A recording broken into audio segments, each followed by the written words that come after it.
And welcome back to Uncommon Sense Life. This is my video diary to help me track my thinking and executive function as MS riddles my brain. So if you care to leave a comment, please do so. It will help me kind of gauge if I'm talking nonsense or if you like what I'm saying. So let's get started. Today's topic is voting laws. Vote for me. I'm running for anything. Vote for me as often as you'd like, apparently. Our election laws have gone from ludicrous to absolutely just plain stupid sometimes. I would like to believe that our founding fathers would just be in complete dismay as to the state of our current election laws. The idea that non-citizens should be allowed to vote, that non-citizens are used to calculate districting and Congress is staffing, I think would really throw them for a loop.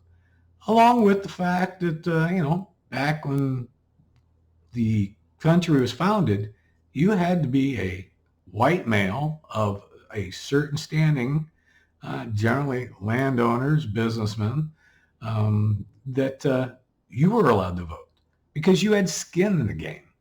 You just weren't existing and therefore given a right to vote. You actually had to be impacted by the people you were voting for and the things you were voting for directly.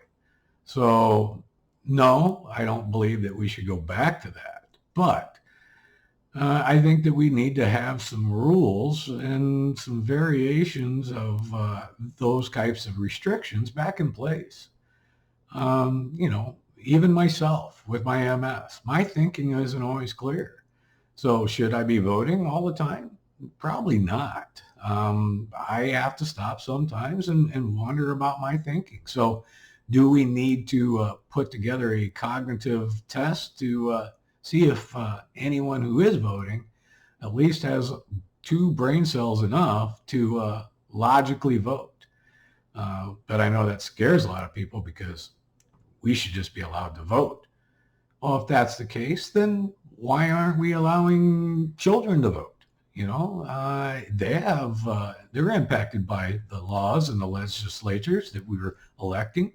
So why aren't they given? Well, that's because we like to say that they don't have the reasoning skills. When you get to a certain age or a certain cognitive ability dysfunction or defect, should you be allowed to vote? If you're unable to request your own ballot, do you then have the wherewithal to fill it out properly and submit it yourself? So this idea of sending out ballots to everyone, automatically registering people to vote just because they went and got a driver's license, even though they're not necessarily a citizen, is kind of dumbfounding. I understand it. Numbers quite often win in a democracy. You need 50% plus one to win. And therefore, if I can pad the numbers with more bodies, then, my chances become better. But if that's the case, then maybe we should be testing these systems. Instead of having people decrying, restrictions of this and restrictions of that and voter fraud here, voter fraud there, test it. Just like with software. You find a bug in the software or an exploit, then you test it and you test it. And when you find something, you tell somebody, hey, this is what I found and you need to fix it. Maybe we should be doing the same thing with voting, that we feel that there is an exploit that can be had in voting, and we tell those districts we are going to attempt to exploit these with these methods. You have left this type of backdoor or loophole open, and we want to test to see if that's true or not. Now, does that require a third party that's say not going to be thrown in prison for doing so and testing it? Possibly, that we hire in contractors and tell them, you know what, have at it. Here are the areas that we feel need to be bolstered. And if you can find a way to exploit it, please do so. Tell us how you're going to do it. And that way we can put those people on the other end on guard and aware and see if then they take the advice and secure their voting. If not, then you know that they really just don't care and it's purely a numbers game. So, why is it that anyone and everyone can vote? Well, again, not anyone and everyone can vote, nor should they vote. You look at some of the population and people are voting for people purely based upon what they feel they may or may not get from that candidate. And that way that candidate is going to redistribute the federal money and, tax those evil other people and pass the savings on to you. It doesn't work that way, but unfortunately, there's too many people to believe it works that way, and we then allow them to vote. And they can sway elections. That's why you watch parties chasing after certain demographics and try to bolster them and get them rallied around certain things, or feel that the boogeyman's going to come out and get them, or somebody's going to take what should be given to them and give it to somebody else. It's scare tactics.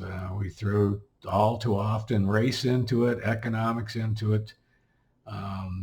We should actually probably give almost like a civics test.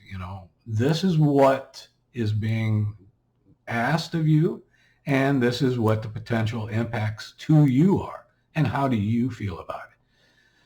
But all too often, people come in during the voting window, and those have gotten bigger. I remember growing up that you had one day and you all stood in line and voted in person with an ID card, and or at least a voter registration card showing that's who you were. And very few people got to request absentee ballots, and now that's become the norm. I guess that if we want to just print off ballots for every person that we feel is eligible and send them out to what address they may or may not still be at, then I guess we need to test it. Goes back to the idea of having someone challenging these ideas, not just saying that, well, this is a problem and we need to get this fixed. Show them, be a Missouri mule and say, show me, the old show me state. Put it to test. That's what we need to do. And if you find that these loopholes are large enough that you can drive a Mack truck through them, hopefully they close those and they realize that it's not a smart way to run elections. It's not safe and secure. To just send out ballots, mail them out to everyone, and I guess then, who's to say that you can just print off your own, because, the mail loses them. Or the idea that, possibly someone is following the mail delivery person and collecting these unrequested ballots and filling them out for people and mailing them back in. And it isn't until after the election that everyone's scratching their head figuring out, how is it we got more votes than we do registered voters? Not sure how. Or the idea that you can request a ballot without any kind of showing that you're a U.S. citizen or a citizen of that state or that area. Again, it's kind of dumbfounding. Maybe it's just the Swiss cheese that my brain is now at, but I find it troubling. So, personally, I think that you need to be, one, a U.S. citizen, two, of sound mind, whether it requires just a simple test of, do you know what day of the week it is? And then work from there.